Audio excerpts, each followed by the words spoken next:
Donc, comme première source d'inspiration, j'inviterai M. Olivier Pitre à nous parler du schéma directeur de développement durable d'Esquerre.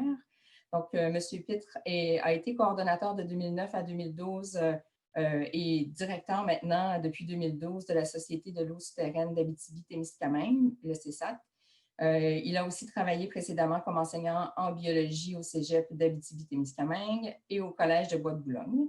Il a été également naturaliste pour Parc Canada. Il est diplômé en biologie de l'Université McGill et en océanographie de l'Université d'Alousie. Alors, M. Pitre, la parole est à vous. Merci beaucoup, Julie. Merci, Antoine. Est-ce que je vais vérifier le son? Est-ce que vous m'entendez bien avant de commencer? Oui, ça va très bien. Bon, très bien.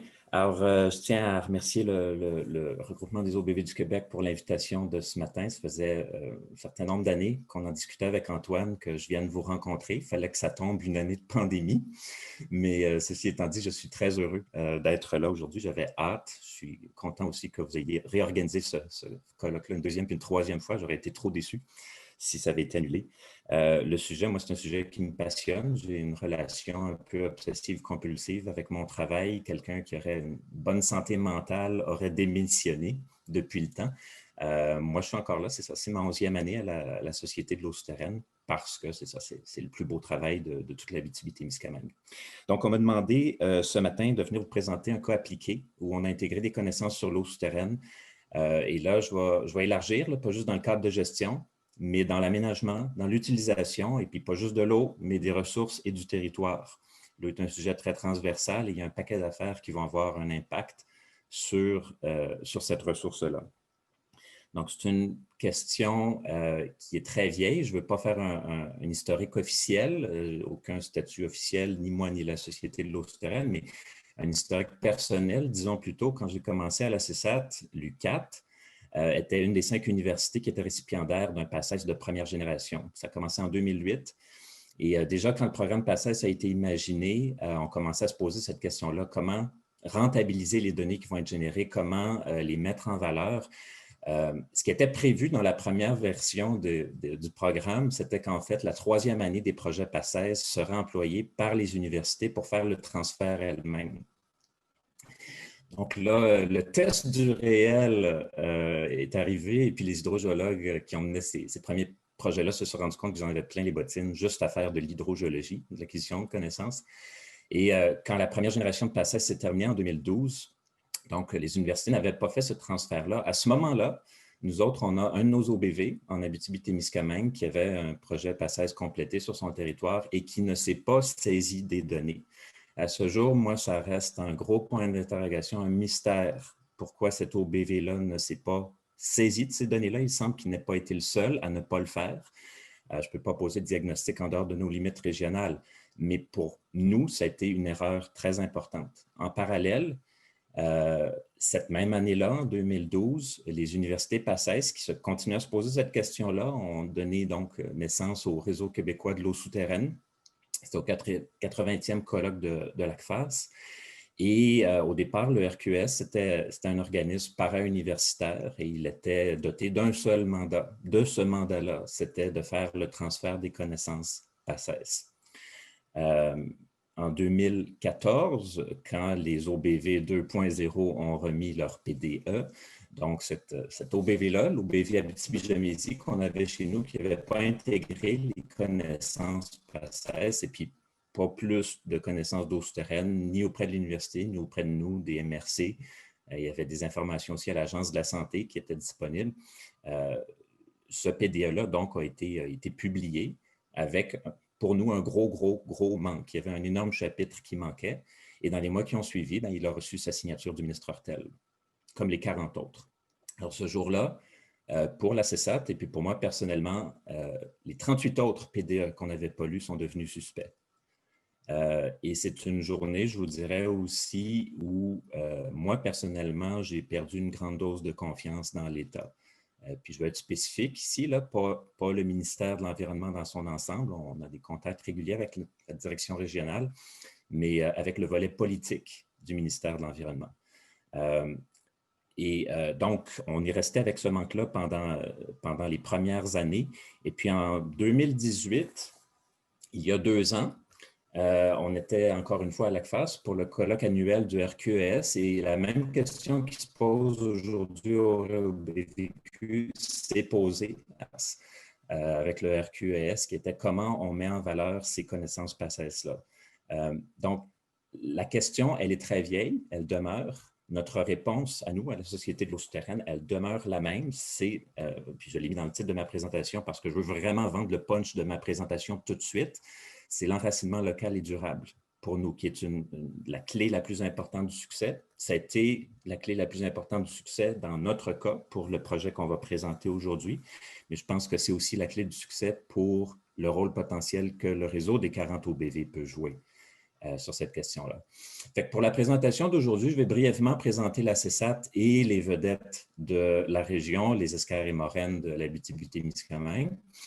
Ensuite, vous présenter le projet Esquerre, qui est un projet qu'on a démarré en 2012 et qui, si je vous le résume en une seule phrase, c'est un projet qui vise à moduler l'aménagement, la gestion et l'utilisation du territoire d'Esquerre pour garantir la pérennité des aquifères qui sont contenus à l'intérieur. Je vais vous en faire les grandes lignes et puis un petit florilège d'actions en cours. D'ailleurs, j'ai oublié de démarrer mon minuteur, mais si je me rends compte que je manque de temps, ça se peut que je coupe quelques exemples d'actions parce que je veux vraiment avoir le temps de distiller tout ça dans les facteurs de succès qu'on peut transmettre donc au réseau des 40 OBV. Fait que si un jour cette pandémie-là se termine et que vous montez en Abitibi-Témiscamingue, après avoir passé grand remous, votre premier contact avec la région, 1 kilomètre après la limite régionale, ça va être donc cette pancarte-là qui est courtoisie de la communauté Anishinaabe locale sur un conflit, dans ce cas-ci spécifiquement avec l'exploitation minière dans la réserve faunique de la Vérandrie, mais donc qui donne un peu le ton. Un peu plus loin, vous allez arriver à la ville de Val-d'Or. Et au premier carrefour giratoire, vous allez contourner la mine Lamaque, qui est aujourd'hui la propriété d'Integra Gold. La ville de Val-d'Or a fait installer tout le tour de la fosse une clôture avec des personnages en bleu pour souhaiter aux touristes la bienvenue au pays de l'or bleu. Cette image-là, soit dit en passant, résume assez bien une grosse partie du travail qu'on a à faire au quotidien à la CESAT. En montant vers le nord, vers la MRC d'Abitibi, à l'entrée de la MRC, vous allez voir donc ces pancartes-là d'amour et d'eau pure. Ça date d'une campagne touristique que la MRC a menée il y a 10 ans et qui mettait en valeur un certain nombre de notables de la MRC sur des pancartes, des immenses pancartes qu'on mettait sur le bord de la route. Et celle que je vous ai mis là, c'est celle de Vincent Cloutier, qui est le premier hydrogéologue qui est arrivé à l'UQAT. Et on a ce matin la bonne fortune d'avoir des hydrogéologues légendaires au Québec, dont moi j'entends parler depuis que je suis à l'emploi de la CESAT, René Lefebvre et Marie Larocque. Mais je le dis juste comme ça, nous autres, notre hydrogéologue, on le met sur une pancarte sur le bord de la route. Fait qu'on est très fiers de ça. Un peu plus au nord, vous allez traverser le village de Saint-Mathieu-d'Aricana, qui est connu pour étant donc le village où est implantée l'entreprise d'embouteillage ESCA, mais on le connaît aussi beaucoup pour les modulations très innovantes que la municipalité a mis en place pour protéger l'aire d'alimentation d'ESCA. Dans le sens du RPEP, les embouteilleurs sont reconnus seulement comme des préleveurs de catégorie 3. Ils bénéficient du même type de protection qu'une résidence isolée pour leur aire d'alimentation. La municipalité a modulé plusieurs usages. L'ancien maire était allé donc rencontrer Nathalie Normando du temps qu'elle était ministre des Ressources naturelles pour demander la soustraction du territoire à l'activité minière, ce qui n'était pas simple à faire en Abitibi. Ils ont des normes très sévères sur les abats poussières et le déneigement des routes et ils ont aussi des petites superficies d'exploitation forestière sur leur lot intra et les lots intramunicipaux et les modulations qu'ils mettent en place à la municipalité de Saint-Mathieu sont les plus sévères qu'on a dans toute la région. Et si vous remontez après ça jusqu'à Amos, bien là, vous allez voir qu'on a complètement perdu le contrôle sur l'image de marque d'Esquerre qui s'est faite. C'est rendu une façon de vendre toutes sortes d'affaires, des voyages, des lunettes, de la plomberie. Le dernier en piste, je ne sais pas si vous voyez ma souris, là, mais c'est celui ici en bas à droite, Esquerre, clinique de soins du sommeil. Fait que c'est pour les gens qui font de l'apnée du sommeil. Fait qu'on est, c'est ça, on est célèbre en Abitibi-Témiscamingue pour nos esquerres. On l'est beaucoup moins pour nos calembours. On ne peut pas être bon dans tout. Et c'est dans ce milieu-là, dans ce pays-là, qu'est née en 2002 la Société de l'eau souterraine d'Abitibi-Témiscamingue. On est né de la base, pas par en haut. On n'est pas une création de l'État, on est une création des citoyens de la MRC d'Abitibi.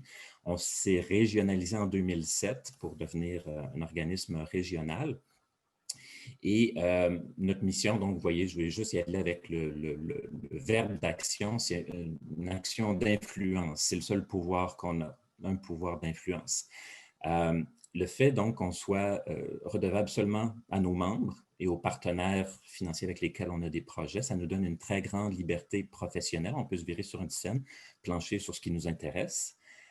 Par contre, c'est ça, il y a un pendant à ça. Ça vient aussi avec une très grande insécurité financière. On fonctionne exclusivement sur base contractuelle et à tous les 2 ans, 3 ans, donc on doit renouveler pour pouvoir continuer à exister. Et puis si on est encore là, après 18 ans, c'est vraiment à cause du soutien du milieu régional. La région ne nous a jamais lâchés. C'est une petite région, mais qui y croit très fort. Je dirais même que l'année suivante, en 2003, c'est là que la région, suite à des demandes de la région, c'est là qu'on a reçu le premier hydrogéologue à l'UQAD, Vincent Cloutier, puis la première technicienne en géomatique, Magali Roy. Et ça a été la naissance du groupe de recherche sur l'eau souterraine par demande régionale. Notre conseil d'administration, c'est un des derniers gros CA de la région, mais il est très mûr aujourd'hui en 2020 et on a beaucoup plus de bénéfices d'avoir un gros CA comme ça. C'est des courroies de transmission vers chacun des intervenants clés que vous voyez là. Maintenant, pour ce qui est des esquerres, très rapidement, pourquoi est-ce que c'est si important? Parce que pour l'ensemble des participants qui sont ici aujourd'hui, si vous prenez une pioche et une pelle et que vous faites un trou dans le plancher en dessous de vos pieds, puis dans les planchers des étages inférieurs, puis dans la dalle de béton, éventuellement, vous allez arriver à une zone qui va être saturée, où vous allez retrouver de l'eau souterraine. Il y en a partout. D'autre part, les esquerres moraines en Abitibi-Témiscamingue, c'est seulement 4 % de notre territoire. Et c'est seulement, même dans ce 4 %, un sous-ensemble de ce 4 % là qui est aquifère. Il y a des segments qui sont secs. Fait que je vous en présente un portrait ici. Je vais devoir aller très, très, très vite. Mais tous les coups de griffe que vous voyez ici, en gros, ce sont des cordons de sable gravier qui ont été laissés en place par la dernière déglaciation, l'eau qui fondait. Remaniait donc tous les débris qui avaient été brossés et rodés sur le bouclier canadien et les concentrait donc dans le lit de ces anciennes rivières-là. Ça, c'est un aspect, une caractéristique. Et l'eau, donc, l'eau de fond s'est retrouvée coincée pendant un temps, a formé un lac glaciaire, le lac Barlow-Ojibwe. Dans les zones profondes de ce lac-là, on a eu le dépôt de silt argileux qui ont créé la grande enclave d'argile qu'on a en région, qui déborde aussi en basse Gemésie et qui, elle, vient consolider les flancs d'esquerre, donc qui permet de créer un réservoir et de retenir l'eau. Donc, c'est la jonction de ces deux caractéristiques-là qui leur donne leur importance. D'une part, ça fait une eau d'une très grande qualité. Il y a plusieurs eaux municipales ici qui ont gagné des prix dans des compétitions internationales. L'eau qu'on puise dans les esquerres souvent va répondre d'emblée à l'ensemble des critères du règlement sur la qualité de l'eau potable, avant même qu'il y ait un traitement nécessaire. Et d'autre part, ça fait des réservoirs aquifères qui sont suffisamment productifs pour alimenter des grandes villes en eau potable. Le plus gros préleveur public qu'on a, c'est la ville de Val-d'Or, avec 25 000 personnes alimentées dans la moraine Arikana. Le roc fracturé ne serait pas suffisant. Si la pérennité de cette prise-là venait à être compromise, on devrait se tourner vers une prise d'eau de surface et là, le processus de potabilisation est beaucoup plus onéreux. Troisième élément de réponse, évidemment, c'est des sites qui sont très perméables et donc très vulnérables à la contamination. Un même contaminant, dépendamment s'il est répandu sur une partie d'esquerre non confinée, donc de sable, gravier, ou dans l'enclave argileuse, va être plus ou moins difficile à récupérer, beaucoup plus et beaucoup moins. Et finalement, donc, c'est des sites aussi qui sont propices à plusieurs usages. Il y en a qui ne sont pas distribués de façon aléatoire, mais qui vont être positivement corrélés à ce 4 % du territoire-là.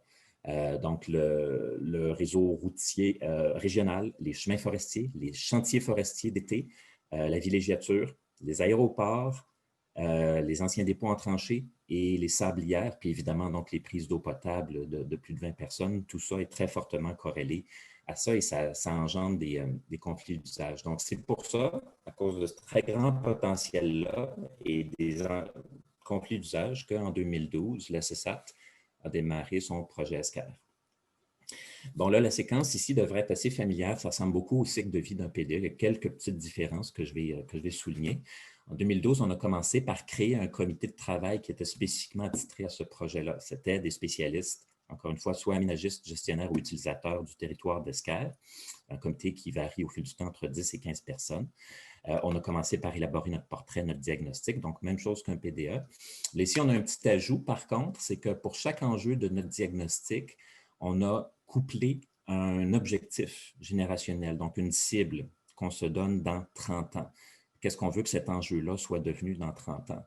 Et donc, en faisant le pont entre le point de départ et la cible de 30 ans, la cible générationnelle, on a dégagé une liste d'actions qui sont dans notre schéma directeur de développement durable, c'est notre plan d'action en clair. Et depuis 2016, on est en phase de mise en œuvre. On a eu un premier triennat 2016-2019. C'est pour ça que j'avais 4 à 6, là, mais officiellement, là, donc on vient de recevoir un financement pour prolonger de 2 ans, donc prendre une deuxième grosse bouchée de l'éléphant.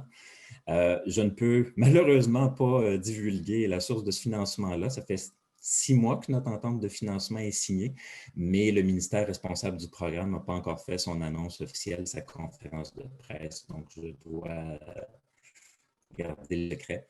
Antoine sait déjà de qui il s'agit, mais je ne peux pas le publier ce matin. Donc, la création du comité de travail est une première distinction. Le modèle, donc les cibles, c'est une autre distinction. Peut-être dire aussi que pendant les 3 premières années, on a travaillé à échelle pilote sur un seul ESCAR. La région de l'Abitibi-Témiscamingue, c'est 65 000 km². Donc, on n'avait pas les moyens de faire le travail à cette échelle-là. Fait qu'on a pris un ESCAR, celui qu'on connaissait le mieux, Saint-Mathieu-Berry, 100 km². Et on a donc posé l'hypothèse qui tient encore à ce jour que plusieurs éléments du portrait, du diagnostic et du modèle sont transférables, exportables sur l'ensemble des escars et moraines de la région. Donc, je vais enchaîner tout de suite avec notre top 9 des enjeux du diagnostic. On en a retenu une cinquantaine qui étaient jugés soit importants, soit très importants par le CA, les membres et les partenaires. On a fait ça en consultation publique. Et dans notre top 9 ici, donc, vous pouvez voir déjà des regroupements intéressants. Je le disais, là, sur les 50, ça va vraiment dans tous les sens. Ça touche à toutes sortes de domaines. Mais dans notre top 9, on a des regroupements très conséquents qui sont là. Alors, par exemple, les enjeux 1, donc 1 étant le plus important de tous, 1, 4, 5 et 7 sont tous en lien avec le cadre d'exploitation et de restauration des sablières. Parce que, encore une fois, c'est un usage qui est très fortement corrélé. En région, c'est très facile d'ouvrir une sablière. On a un escar à tous les 15 km. La dernière fois que j'ai vérifié, il y a quelques semaines, on avait un titre d'exploitation de substances minérales de surface pour 220 habitants en région. Donc, on a énormément de sablières. C'est très facile d'en ouvrir une. Et les normes d'exploitation datent du Far West. Et la mise à jour récente du règlement, il y a 1 an et demi, n'a pas changé cette réalité-là, malheureusement. Les enjeux 2 et 3 sont en lien avec les anciens dépôts en tranchées. C'est le plus important passif environnemental qu'on a sur Escars-Moraine en région. Je vais y revenir dans une seconde, mais dans le cadre légal, simplement dire que du fait que ces sites-là ont été fermés entre 2006 et 2009, c'est aujourd'hui une non-entité légale. Donc, ça tombe dans une espèce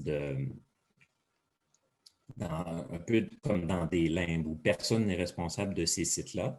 Et il y a beaucoup de réponses différentes à la question qui est responsable si on démontre une contamination d'un puits, par exemple, existant, démontrable, tracé à un de ces anciens sites-là.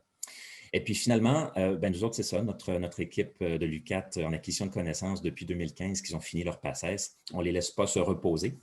Il y a des manques de connaissances encore, on estime, en jeux 6, 7 et 9 sur l'hydrodynamique de l'escar, 6, 8 et 9 sur la vulnérabilité de l'escar et les fonds dédiés à la recherche aussi.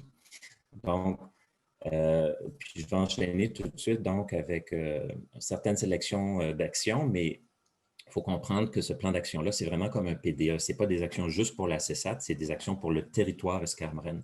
Et donc, les actions peuvent être à la charge d'un très grand nombre de porteurs de ballons, dépendamment de leur pouvoir et de leurs responsabilités respectives. Donc, dans le cas de la recherche, deux exemples que je peux vous donner, c'est que ça fait 10 ans, nous autres, quand on fait l'analyse des études d'impact de projets miniers, qu'on mentionne aux compagnies qu'on aimerait que le rabattement minier, donc on pompe l'eau dans le fond de la mine pour que soit la fosse, soit les galeries soient à sec, mais que cet impact-là, l'impact quantitatif, si vous voulez, fasse l'objet donc d'acquisition de connaissances en partenariat avec l'UQAT. Et ça a pris longtemps, mais là, en ce moment, il y a un projet qui est en cours avec Annie Koegel pour le projet Casaba Ouest. Il y a une étudiante au doctorat qui vient de terminer ses travaux de ce côté-là. Il y a une autre compagnie minière aussi qui est intéressée à signer avec l'UQAT. Et là, c'est l'UQAT qui a la pédale sur le frein parce que la compagnie n'a pas encore son bail. Mais si et quand elle l'obtient à ce moment-là, on pourrait donc documenter ces questions-là parce que le rabattement minier ne va pas être contraint à l'intérieur des limites de la propriété minière, à l'intérieur des claims.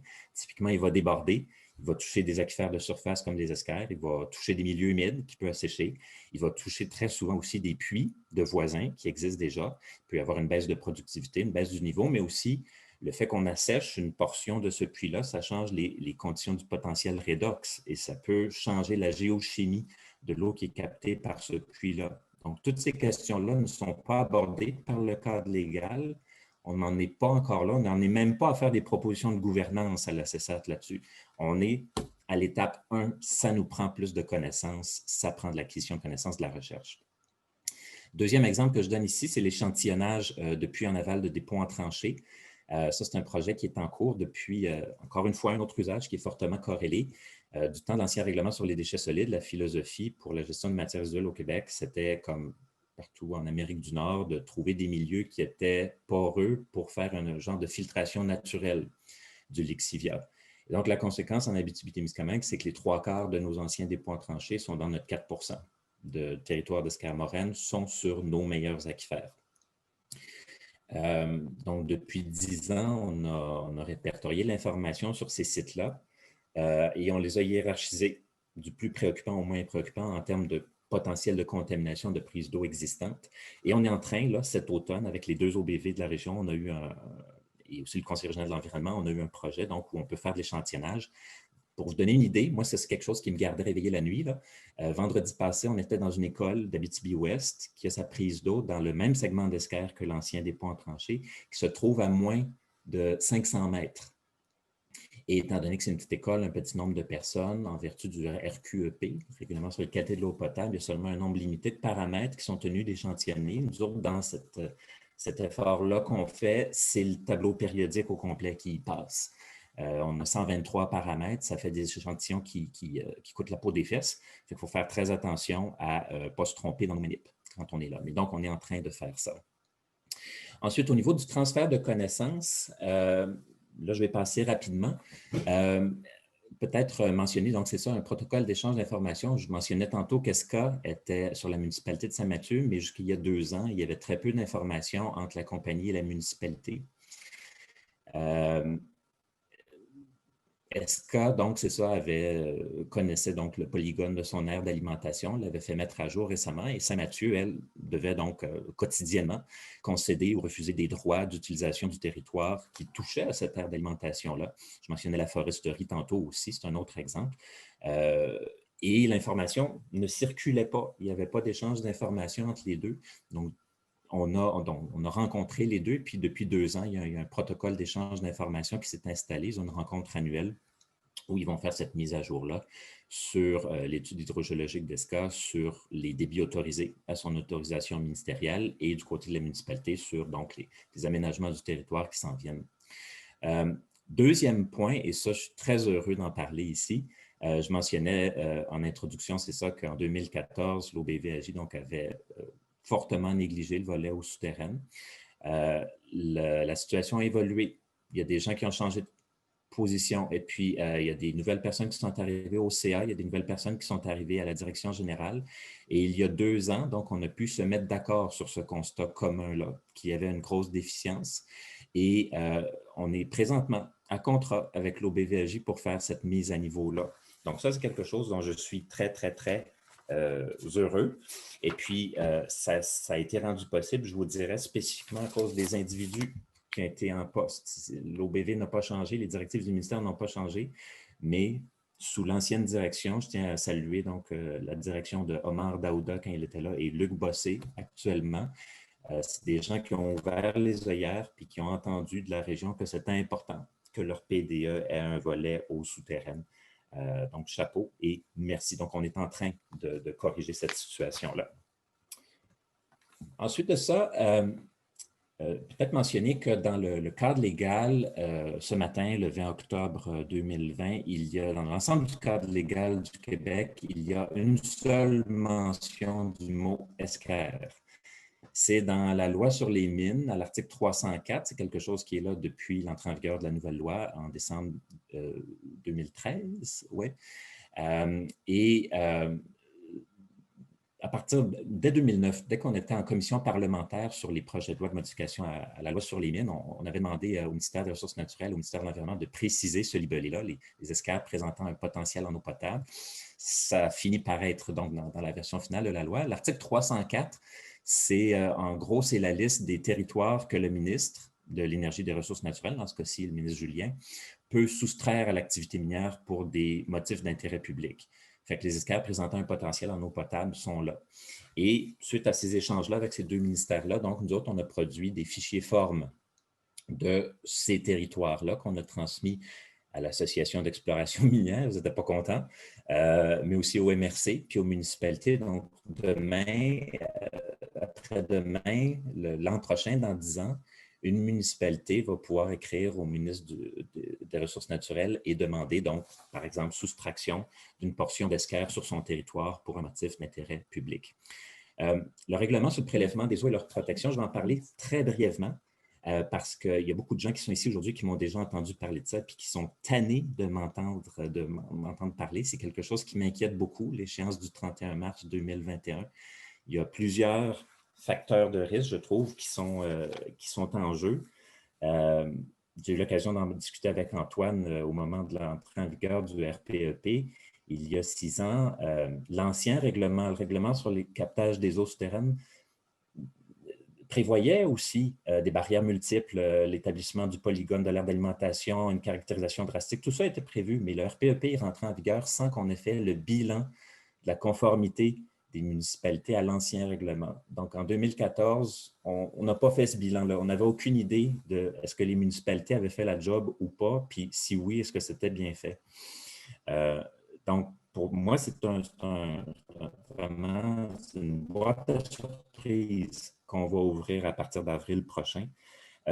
Ensuite de ça, le programme de financement, c'est quoi? C'est 7 500 $ par préleveur catégorie 1, les plus de 500 personnes, avec certaines bonifications potentielles, mais quand même, ce n'est pas la manne. Là. Ici, en région, un forage pour un puits, au minimum, en général, c'est 10 000 $. Ensuite de ça, il y a cette philosophie-là qu'on peut saluer pour le programme PACES. Le ministère avait prévu que seulement les universités allaient faire cette carte-là pour avoir une uniformité nationale. Puis aujourd'hui, on a ça. Les universités, très rapidement, se sont mis d'accord sur les protocoles d'échantillonnage, ce qui fait qu'aujourd'hui, on peut comparer les résultats de Rouen avec les résultats de Gaspé sans problème. Mais quand on arrive à la portion du territoire qui alimente la population en eau potable, là, à ce moment-là, hommes, femmes et enfants, bien là, on dit « Oh non, on va remettre ça aux consultants et on va faire la sélection avec le mode d'appel du plus bas soumissionnaire. » Donc, ça, Olivier, je suis désolée de t'interrompre. Je veux juste te mentionner qu'on serait rendu au temps pour ta présentation. Je ne sais pas si tu peux faire un petit wrap-up et faire une conclusion. On est déjà un peu dépassé le temps qui t'était alloué pour ta demi-heure de présentation. Oui, on peut-tu m'étaler un petit peu étant donné que j'ai commencé 15 minutes plus tard? C'est inclus le 15 minutes plus tard, là, en fait, on a commencé le décompte à partir du début de ta présentation. Donc, tu as déjà épuisé ton 30 minutes. Je vais te donner 2-3 minutes pour conclure, mais tu auras peut-être l'occasion, dans la période de discussion, d'ajouter des points si tu trouves qu'il manque des points importants à ta présentation. Bien, merci, Julie. D'accord. Alors, je prends mon 3 minutes. Fait que sur les facteurs de succès qui ont fait que ça a bien fonctionné pour nous, Il y a des caractéristiques régionales. Je pense qu'on a vraiment une région, c'est ça, très particulière ici, la notoriété des escars aquifères, mais aussi le fait que c'est seulement 4 % du territoire. Ça permet de mettre de l'avant des modulations qui sont plus sévères parce que sur l'ensemble du territoire, ça reste raisonnable. Petit nombre d'intervenants. Et finalement, c'est ça, pour ce qui est de l'enracinement local, ça permet d'avoir une expertise locale sur les sujets importants, puis de mettre de côté ceux qui le sont moins. Ça facilite le réseautage, ça facilite l'imputabilité. C'est des gens, nous autres, des cibles de nos recommandations qu'on croise à l'épicerie. Donc, on ne peut pas tomber dans la démagogie. Ça nous oblige à bien travailler puis à bien se documenter.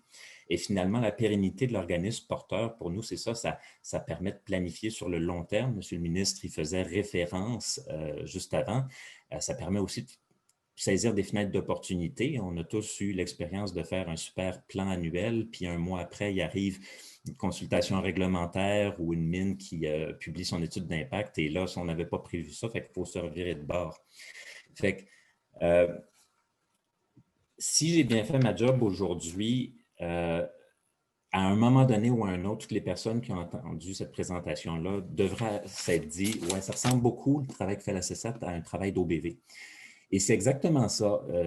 Je vous autorise à faire cette simplification-là. Vous avez ma bénédiction. On est un OBV qui fait juste de l'eau souterraine puis qui n'est pas reconnu par l'État. C'est les seules distinctions. Fait que les facteurs de succès qu'on a eu pour le projet ESCAR, nous autres, on les voit aussi potentiellement pour le réseau des 40 OBV. Et en conclusion, donc, si je réponds directement à la question eau souterraine, partie intégrante de la GIEBV, bien, pour moi, la réponse est oui, évidemment. Je vais être plus coloré que ça aussi et dire que pour moi, ça tombe sous le sens. Et c'est un peu l'équivalent pour moi que si une gang de triangles se réunissait en colloque année après année pour débattre, coudon, on a-tu 3 pointes ou on en a juste 2? C'est quelque chose qu'on a tous vu en écologie secondaire 1. Marie Larocque, plus tard, cet avant-midi, va illustrer comment l'eau souterraine d'aujourd'hui, c'est l'eau de surface de demain, les précipitations d'hier, tout ça est intégré. Et pour nous, c'est très important de l'intégrer. Les OBV ont la capacité de le faire et je dirais même qu'ils sont les mieux placés pour le faire. Je dois, en terminant, c'est ça, me mettre en porte-à-faux avec le diagnostic de départ qui est posé dans l'introduction au bloc. Les eaux souterraines sont très peu développées dans les plans directeurs de l'eau en vigueur en raison du manque de données, d'expertise et de ressources. Je suis vigoureusement en désaccord avec chacun de ces 3 éléments-là. On aura l'occasion d'en parler au panel de ce midi. Mais donc, prenez-le d'un gars qui voit énormément de potentiel dans ce réseau des 40 OBV-là. Je vous remercie beaucoup. Merci beaucoup, Olivier. C'est jamais le fun d'arrêter une présentation aussi intéressante. Là. Je pense que ça va être intéressant justement de discuter avec les OBV, comment on peut intégrer ces données-là, puis comment on peut aussi travailler en collaboration avec des organismes qui ont un focus peut-être plus précis là, sur une problématique spécifique à intégrer dans nos plans directeurs de l'eau.